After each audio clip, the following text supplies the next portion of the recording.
Kiek gal ir suprantu, bet ne jis suvažinėjo, berniuką, ne jis. Ne, berniuką suvažinėjau aš, tai gali taip drąsiai ir sakyti. Aš suvažinėjau berniuką.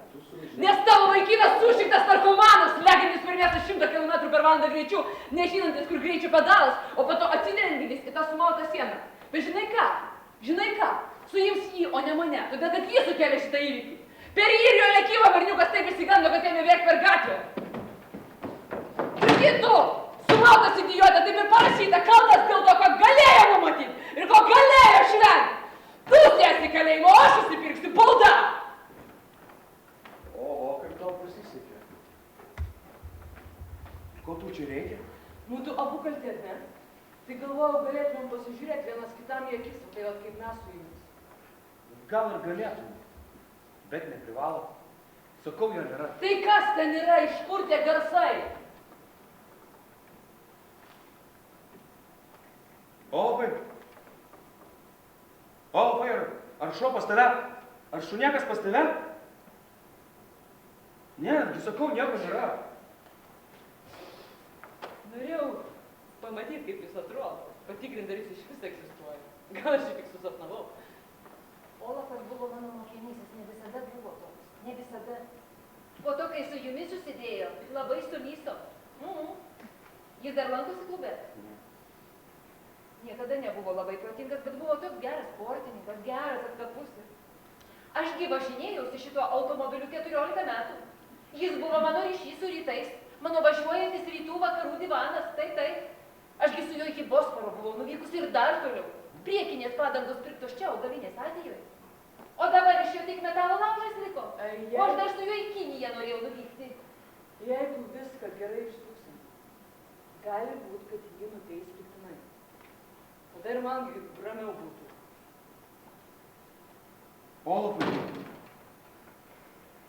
Olafai, tu šiandien buvai išvedęs šunį. Olafai, buvai išvedęs šunį. Ne, dėl to jis pastarė pakelt. Jis negali to pakelt. Aš jo 3 dienas iš viso nemačiau po tos nelaimės. Po įvykio grįžo tik tai naktį, ranka nubrozdinta, subraižyta, čia tokia nedidelė plėšinė žaizda. Kas yra, klausiu? Užmušiau žmogų, atsakė. Užmušiau žmogų. Pastačiau jį po dušu, po lediniu vandeniu ir tiesiai į lovą. Kitą dieną aš išėjau duonos, o kai grįžau, jis buvo užsirakinęs. Visą kitą aš perskaičiau laikraštyje.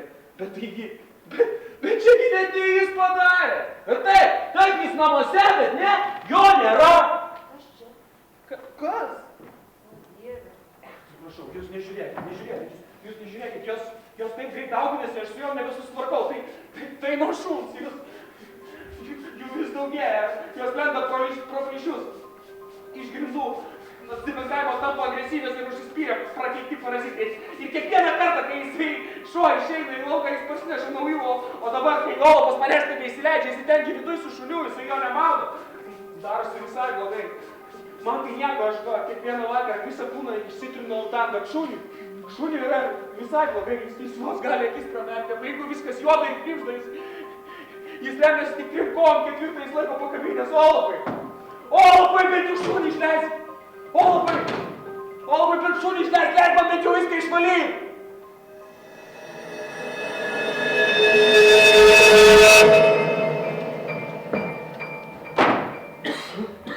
Tada nepažįstamai apklausė. Šiuo metu jis neturi pastovios gyvenamosios vietos. Iš kur jis? Sako, atgal tikrai negrįšiu.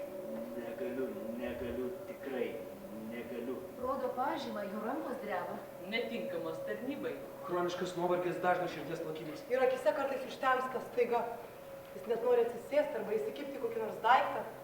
Akise tamsu pats lyg apdujęs, svaigsta galva. Padeda stiklinė vandens arba duonos riekia, kaip sergančiam hipoglikemija. Kartais jis atsilaužia duonos, kartais jie išmena. Pajuokauja ir vėl viskas gerai. Ačiū. Man jau gerai, Atleiskit jai. Viskas gerai. Mes išeisim.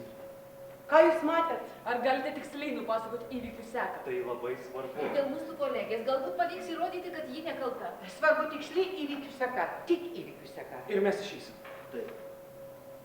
Taip, aš ten buvau, aš viską mačiau, aš ten buvau. Ir kas ten įvyko? Tada jis susmunka ir rodos praranda sąmonę. Ar atmintį? O gal atsiminimai nenori grįžti pas jį? Ir siunčia jam savo naktinius palydovus sapnus. Miegas užvaldo rabės kūną. Ir jie mato, kaip pro marlės tvarsčius Ant jų pirštų sunkiasi kraujas. Balti pirštų galai. virsta raudonas, Iš visų 5 pirštų. Iš visų 10 pirštų. tekantis kraujas virsta srove, Iš pirštų deltos tekančia ant grindų. Atskiri kraujo upeliai. ant grindų subėga į vieną, Susilieja į vieną. Kol jis miega. ant viešbučio kambario grindų liejasi nepažįstamojo kraujo upė, Raudona kaip vėliava. Raudona kaip liepsna. Jam su galva negerai. Po to, kai grįžo iš ten, iš karo, kažkodėl, kai šnekama apie karą, niekada nesakoma iš kur, sakoma iš ten. Jį per daug sukrėtė tai, ką patyrė. Tokiam kaip jis, to buvo per daug. O Dieve, mes tai turim storesnę. Tikrai storesnę odą, ar ne?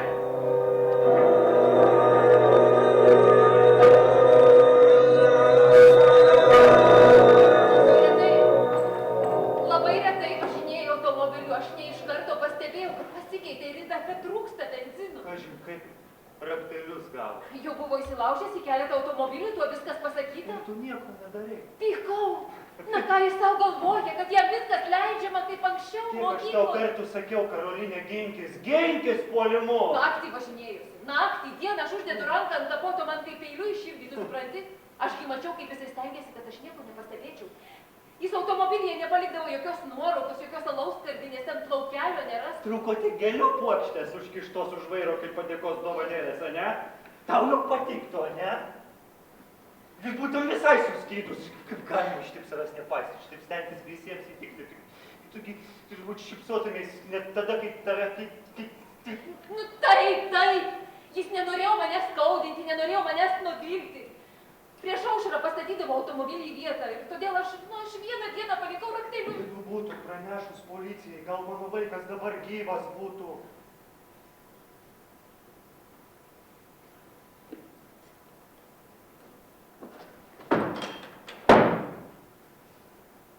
Na, tai kaip norėtum šiandien? Taip aš palikau raktelius. Ir jam nereikėjo bijoti šviesos, jis ateidavo, išeidavo. Man matant. O kartais mes net pasimatydavom per langą. Kaip šlykštu šitas nuolankumas. Žinai, o jis man šiek tiek priminė tave. Slapta ateidavo, išeidavo, bijodamas, kad kas nepastebėtų. O gavęs raktą greitai pasiimdavo, ko nori ir apsimesdavo, kad tai normalu. Apsimesti, kad tai normalu. Svarbiausia ir apsimesti, kad tai normalu. Vaidinti, kad kažką jauti. Tikra kekšė. Taip, Liudvikai, viską padaryčiau dėl tavęs. Tai pirmin, trenk. Na, trenk man, trenk. Gaila tau mane? Ak, tau gaila manęs. Ar tu mane dulkini iš gailesčio? Ne.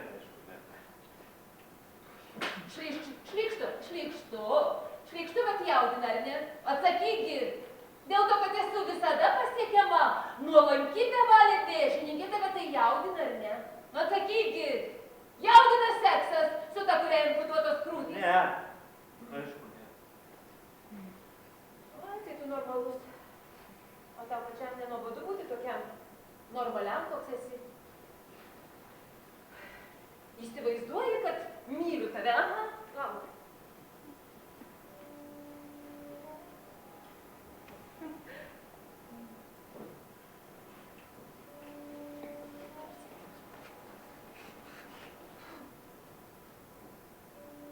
Ta diena, kai pirmą kartą tave pamačiau. Vidurvasarį prieš 8 metus mokyklos kieme laukiau Zuzanės, o tu buvai naujoji mokytoja. Skubėdama ėjai per kiemą, tada ir įsimylėjau.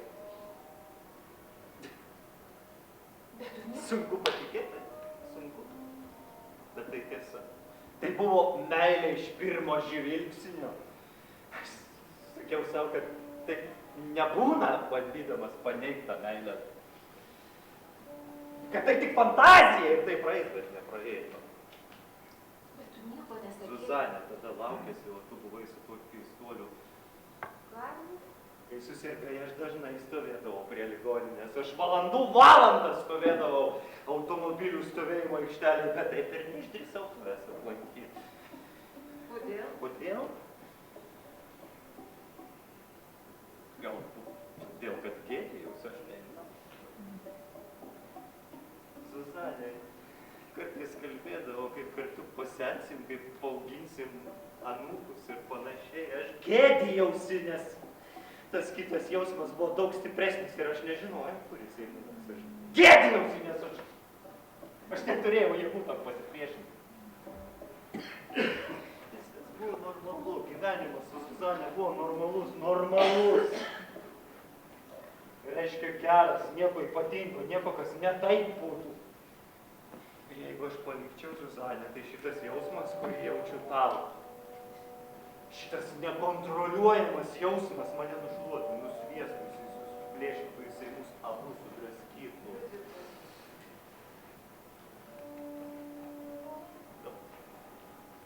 Dabar viskas taip atrodo, dabar kai nėra etero, ką tai reiškia, aš nežinau, aš nesuprantu, kaip tai susiję, kas priežastis ir pasekmė, aš myliu tave, Karolinė, aš myliu tave, Karolinė, aš žinau, aš nenusipelniau gauti kažką tokio besąlygiško, aš to nenusipelniau, aš taip apgailėti,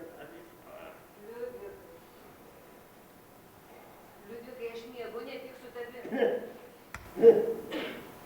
Manai, kad nežinau? Su manim nebūtų kitaip. Gal. Būtų vieną normalų gyvenimą, būtum iškeitęs į kitą normalų. Taip. Labai rizikuotum, norėdamas tai išbandyti netgi šiaip savo. Taip. Galėtų baigtis labai blogai. Taip. Aš matau, kaip tu tyčiojasi iš manęs. Liudvikai, tu per mažai pasitiki savimi. Ne. Čia tu per mažai pasitiki savimi. Ne, čia tu per mažai pasitiki manimi. Ne, tu manimi taip pat. Tugi galvoji tik apie save. Aš tavęs nemyliu. Tu per mažai pasitiki savimi. Gali būti. Tu visada buvai niekam tikęs, Liudvikai. Eik tu namo. Eik namo ir daugiau nebėk.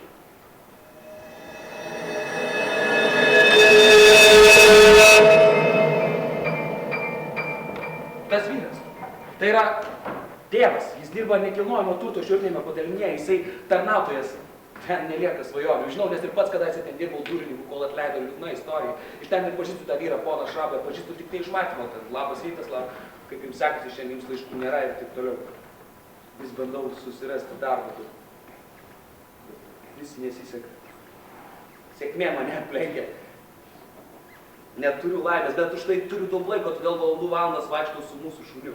Su tokiu dogu. Jis labai geras, bet atrodo labai piktas. Krauju pasrūbusios akis, nukarusios lūpos. Vieną kartą pasipurto ant drabužių tiek litraselių, bet tu pabandyk pakasyti jam už ausies. Va čia jam labiausiai patinka. Kaip tau atrodo, ką jis darys? Jis užlipta ant kelio, plaižys veidą, užmigs ir pradės merkti. Aš sakau, jisai kaip kokia kekšė, atrodo toks piktas, lyg pasiruošęs pulti žmogų, lyg gerinti žalią mėsą, nešinų konservus. O tokį gyvulį tik reikia pajudinti. Ir kągi, aš pamačiau tokio paskutinio mūsų pasivaikščiojimo metu, poną Šraubą. Miške. Neįsivaizduoju, kaip jis atsidūrė vidury dienos, kai turėtų sėdėti darbe. Ką jis ten veikia? Nežinau. Gal atėjo paglostyti medžių ar paieškoti vidinės ramybės.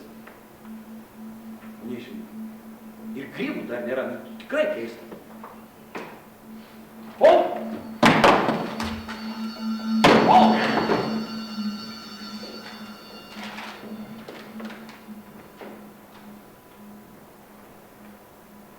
Nors aš jį suprantu. Aš suprantu tą vyrą, poną Šraubą. Jeigu kas nors manęs paklaustų, kodėl einu į mišką, tai tikrai nežinau.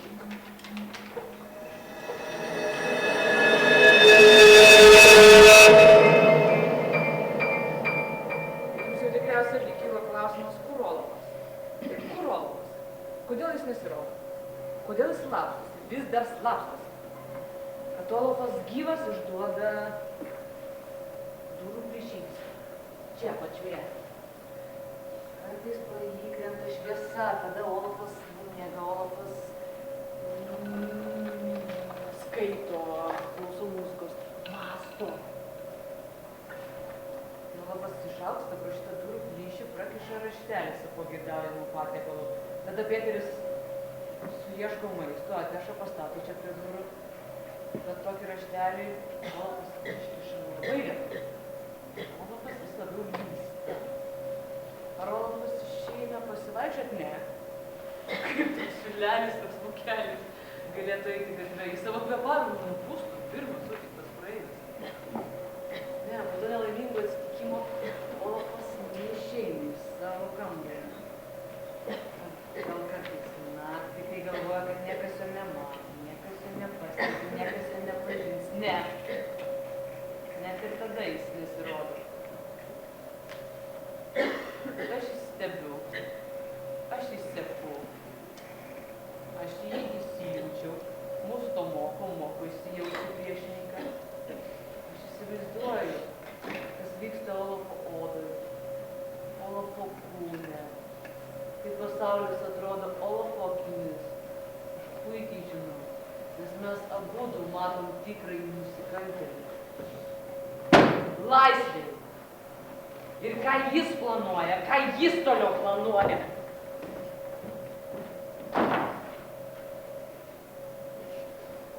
Gal vieną dieną Olafas taip sulys,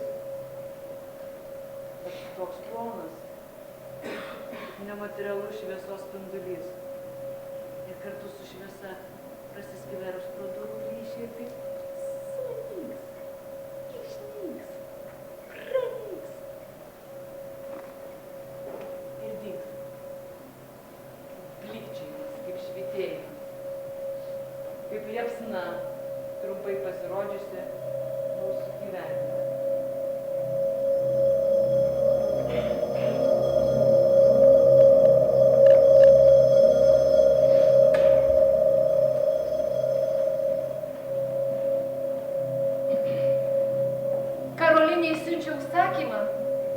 Ir labai greitai gauna siuntinį, kurį ryžtingai išbando, lyg tai būtų vaistai, kuriuos reikia vartoti.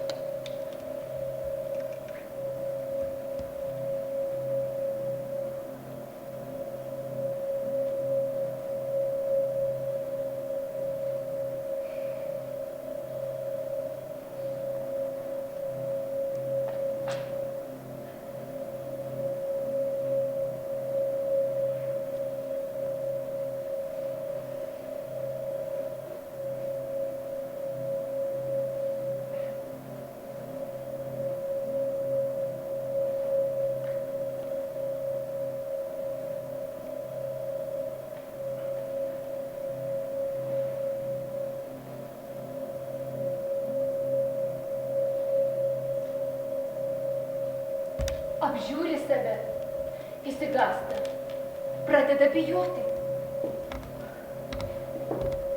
Bet ji nori naujos pradžios, ji bus kitokia.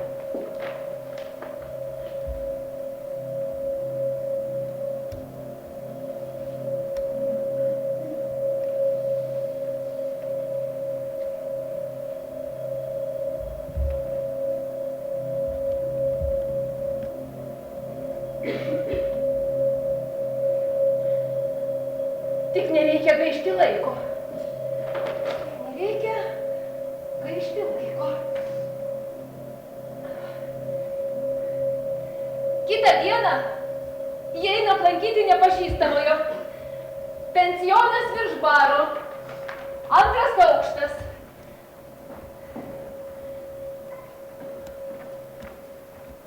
Ir kai jie atidaro duris, jos laukia tai, ko jinai visiškai nesitikėjo. Rabės kambaryje šviesu, užuolaidos atitrauktos, o Rabė apsiprausęs apsirengęs ir skaniai kvepia. Galima būtų pagalvoti, kad nieko neįvyko.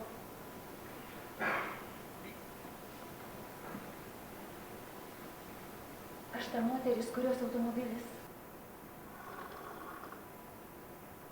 Mano automobilis buvo pavogtas ir sudaužytas. Mano automobilis buvo tas automobilis, kurį policija persekiojo per klaidą. Tai gerai, kad bent tas vaikas buvo ne jūsų.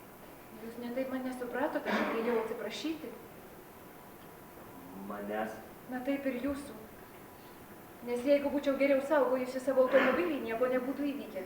Tikriausiai. Tikriausiai. Gatvę perkasė prieš metus.